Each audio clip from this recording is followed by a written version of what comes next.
amenée au renseignement parce que j'étais passionnée de géographie. On fait pas la guerre sans carte, et un militaire sans carte, c'est un militaire perdu. Bonjour, je m'appelle Léa, j'ai 24 ans, je suis analyste en renseignement géospatial à la direction du renseignement militaire et la DRM, c'est mon premier job. Je viens de Paris, après mon lycée, je savais pas trop quoi faire, mais j'étais très intéressée par le monde militaire. Et lors des choix Parcoursup, je me suis inscrite dans un lycée militaire, enfin j'ai candidaté et j'ai été acceptée.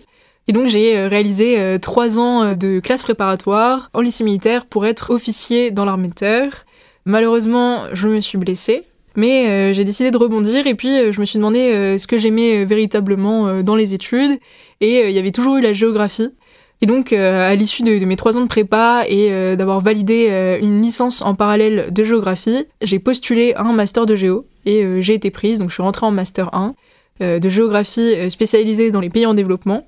Ensuite, j'ai voulu me spécialiser un peu plus dans la géopolitique et le monde des relations internationales et de la défense. Et du coup, j'ai postulé à un Master 2 de géopolitique à la Sorbonne, dans lequel j'ai été prise et que j'ai pu faire en alternance à la DRM, au CRGI, donc le Centre de renseignement géospatial interarmées.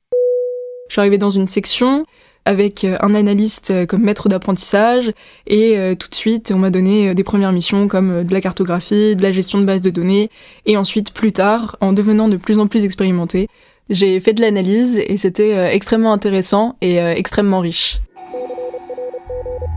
Alors, le renseignement géospatial, c'est la fusion de données géolocalisées multisources, multicapteurs. Ça veut dire, puisque c'est quand même très abstrait, qu'on part de la géographie du terrain, comme n'importe quelle carte, et on va y ajouter plusieurs types de renseignements, qui sont en fait des couches qu'on ajoutera sur notre carte. Ça peut commencer par juste un réseau de communication, donc des routes, et ensuite on y ajoute du bâti, mais on y ajoute aussi des événements sécuritaires et des sites stratégiques. Avec toutes ces couches et toutes ces données, on va produire de l'analyse en lien avec un sujet qu'on nous avait donné précédemment, afin de démontrer quelque chose lié au sujet, mais tout ça par le biais des cartes. Et l'idée, en fait, c'est vraiment de récupérer de la donnée, la faire parler, donc on la torture en quelque sorte, pour donner un résultat.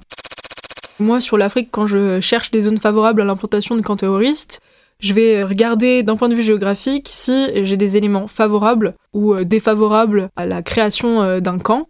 Par exemple, la proximité avec une route ou de l'eau et de la forêt pour se cacher et pour vivre.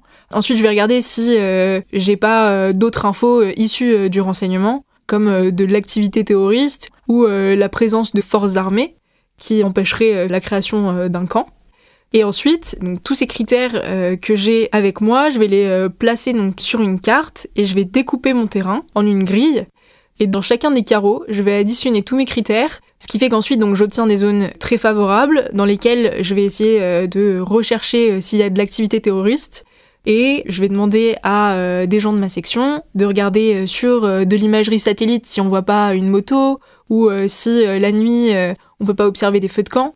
Et ensuite, à l'issue, je transmets tous ces éléments au personnel en opération qui ensuite iront vérifier la zone et peut-être détruire le camp s'il existe. Dans la géographie, ce qui me plaît, c'est d'abord la connaissance du monde, parce que à quoi ça sert d'être sur cette terre si on ne la connaît pas.